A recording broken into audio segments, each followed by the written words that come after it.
Continuano gli eventi per la promozione di Sottomarina. Ieri sera in Piazza Italia si è tenuta Sottomarina sotto le stelle, una manifestazione che ha visto tra le altre iniziative anche una sfilata di moda. Modelle e modelli tra i più glamour del Veneto hanno percorso il red carpet mostrando e valorizzando le creazioni che le eccellenti attività commerciali della nostra località turistica hanno messo in mostra.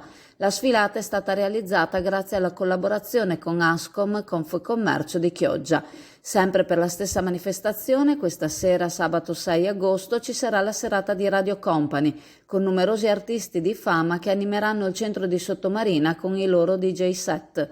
Domani invece ci sarà la selezione provinciale di Miss Mondo Italia edizione 2023.